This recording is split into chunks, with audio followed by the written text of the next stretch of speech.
Hello and welcome to My Daily Trivia.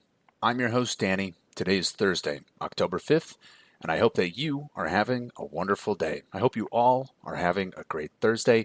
I hope you all are having a great week. Of course, if this is your first time listening, I want to say welcome. Welcome to the show.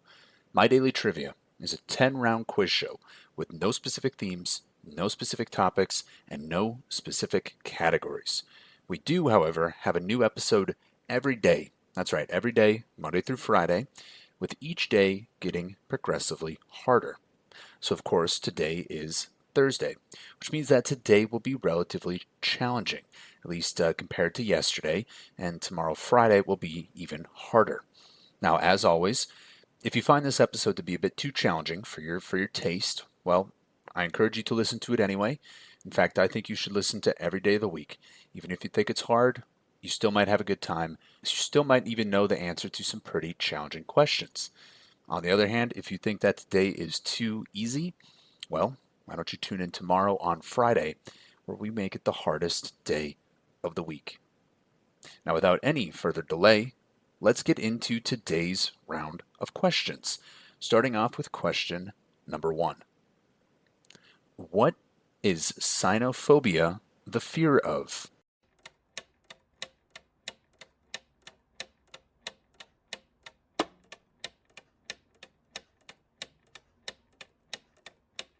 And the answer there is dogs. Cynophobia is the fear of dogs and canines in general. Cynophobia is classified as a specific phobia under the subtype of animal phobias. According to Timothy Rentz of the Laboratory for the Study of Anxiety Disorders at the University of Texas, animal phobias are among the most common of the specific phobias, and 36% of patients who seek treatment report being afraid of dogs or afraid of cats. Although ophidiophobia, which is the fear of snakes, or arachnophobia, which is the fear of spiders, are more common animal phobias, cynophobia is especially debilitating because of the high prevalence of dogs and the general ignorance of dog owners to the phobia. So, if you have a dog, of course, just be aware of how other people may view your pet. So, cynophobia, that is the fear of dogs and canines. Moving on to question number 2. Who named the Pacific Ocean?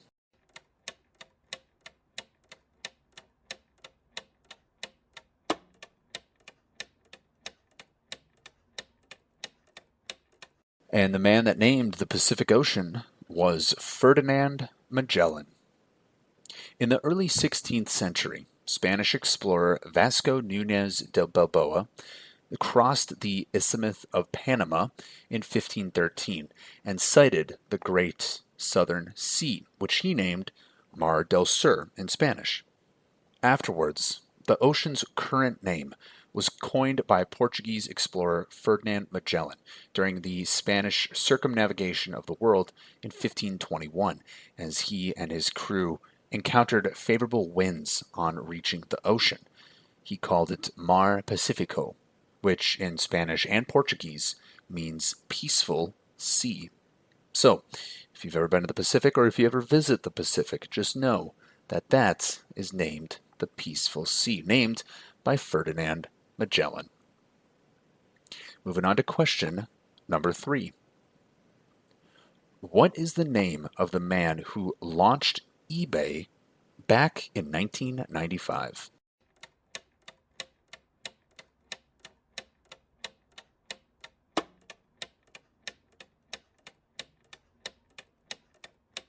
And the founder of eBay, his name is Pierre Omidyar.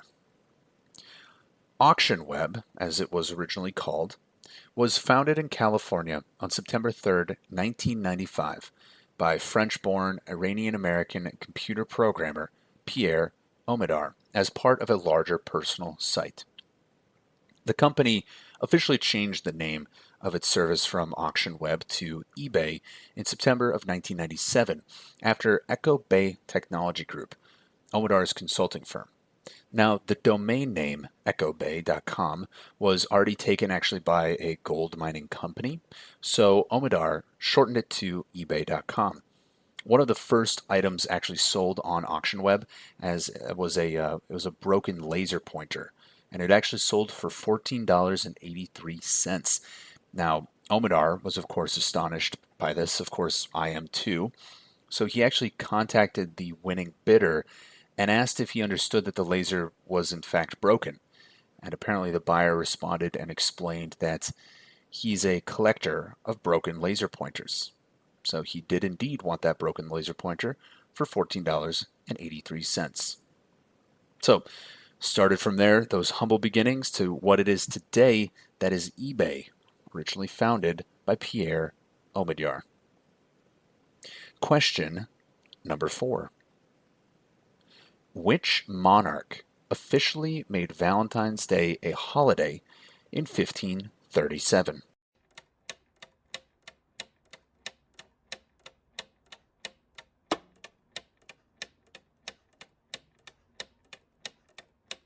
And that monarch was King Henry VIII. On the 14th of February, it was customary for young men in England at the time to draw names from a bowl as a way of choosing a female Valentine. The Tudors, which is the name of King Henry's family, the ruling family at the time, they made the most of this occasion, and in 1537, King Henry VIII, who of course was married, I think 6 times, he loved to be in love, he decreed by royal charter that Valentine's Day would become an official holiday in England. Now, a fun fact about Valentine's Day, this is something I learned while I was doing a little research. Nearly 250 million roses, 250 million roses are grown in preparation for Valentine's Day each year. I don't know who's buying all those roses. I, in fact, have never bought roses for Valentine's Day, but apparently somebody is, because 250 million roses every year, that's quite substantial. And all of that started because old King Henry VIII went out there and made it a holiday back in 1537. That's quite a long time. Quite a long time to be celebrating Valentine's Day. So that was King Henry VIII, the founder, not the founder, but the monarch who officially made Valentine's Day a holiday. Question number 5. Demolition of the Berlin Wall, separating East and West Germany, began in what year?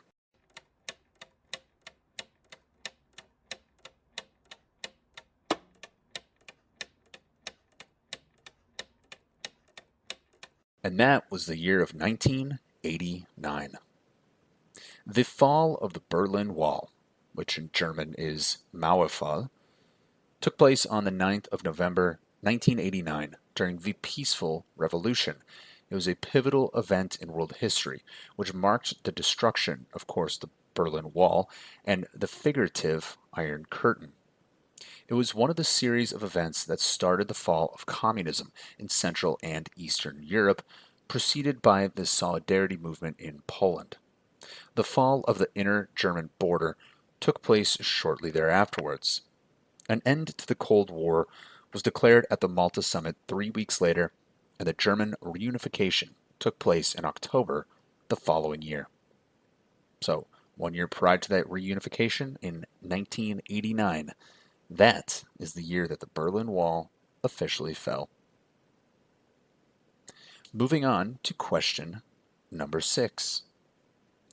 What is the rarest M&M color in circulation?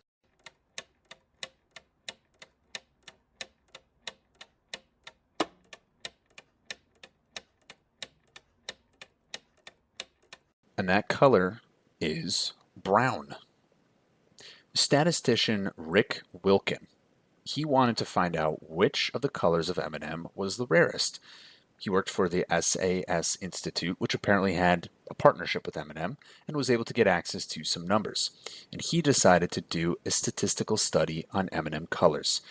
In the end, after all of his analysis, he found out that only around 13.48% of all M&Ms are brown. The next rarest color was yellow, with a proportion of only about 14.47%, so only slightly larger than the brown ones. By contrast, green was the most common color, and that one was all the way up to 19.5%. So, if you go get a bag of M&Ms and you get a few brown ones in there, well, I guess savor them a little bit more because those are the rare ones. Moving on to question number 7. What is the most consumed manufactured drink in the world?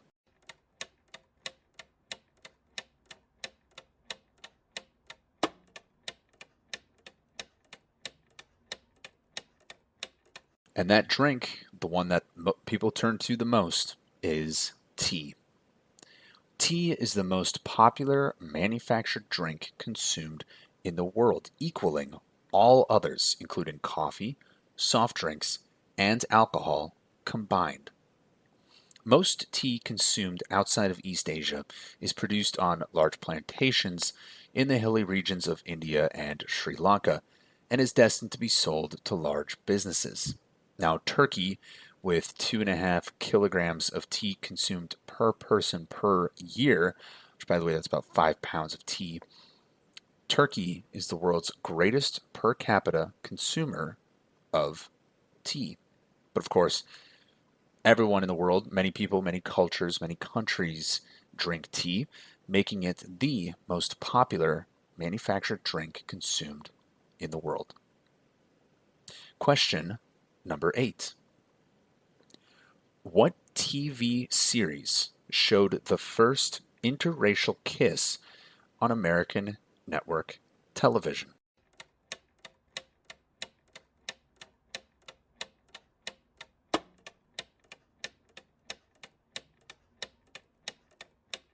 And that TV series was Star Trek. The first black-white kiss on American network television is often credited to the Star Trek episode called Plato's Stepchildren, which first aired on November 22nd, 1968.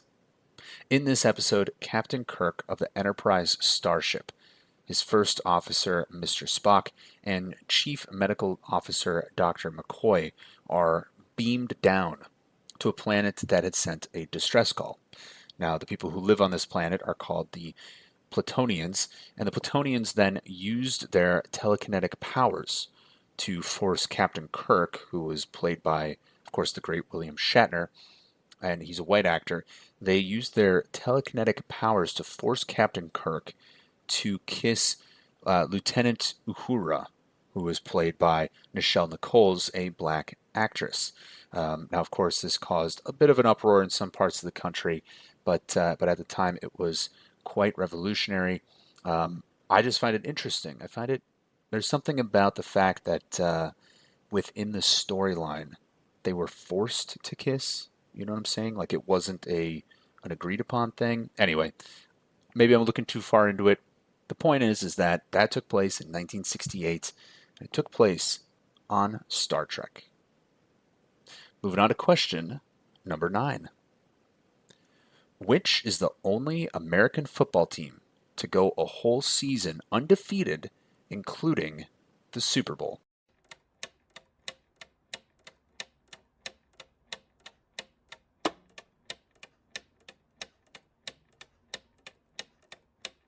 And that football team was the 1972 Miami Dolphins. The 1972 Miami Dolphins season was the franchised 7th season and 3rd in the National Football League. The team was led by third-year coach Don Shula and achieved the only perfect season in NFL history. They also led the league in both points scored and fewest points allowed. Now, I have mixed feelings about this. Of course, on the one hand, it's very impressive and has not been repeated. But apparently, and I don't know if this is true, someone told me that team, the 1972 Miami Dolphins, evidently a group of them get together every year to celebrate whenever a team that is undefeated suddenly gets defeated, because that means that their record still stands. So apparently they all get together and celebrate once a team fails to break their record, which, bothers me a little bit. I think on the one hand, it's important, to remember what they did, but do you have to celebrate it? Maybe not. Also, back then they had 14 game regular seasons. Now there's 17. In any case, not taking anything away, just something to say. But that was the 1972 Miami Dolphins, the only American football team to go a whole season undefeated. Moving on to our last question of the day. Question number 10. Which country borders 14 nations and crosses 11 time zones?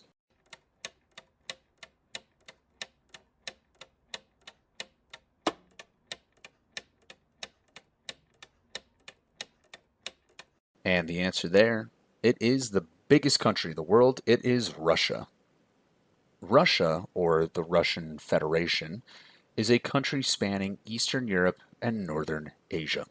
It is the largest country in the world by area, extends across 11 time zones, and shares land boundaries with 14 countries. It is the world's 9th most populous country and Europe's most populous country. Now, fun fact, the country is actually so large that it actually occupies 1/10 of the land on Earth. So you can imagine that any country that has 1/10 of the land on Earth, well, it's certainly going to have a lot of time zones, and it's certainly going to border a lot of other countries. That one just so happens to be Russia. So that will conclude this round of My Daily Trivia. As always, if you find this round to be a bit too simple, well, tune in tomorrow on Friday. We're going to make it the hardest day of the week. Let's see if you find that one simple as well.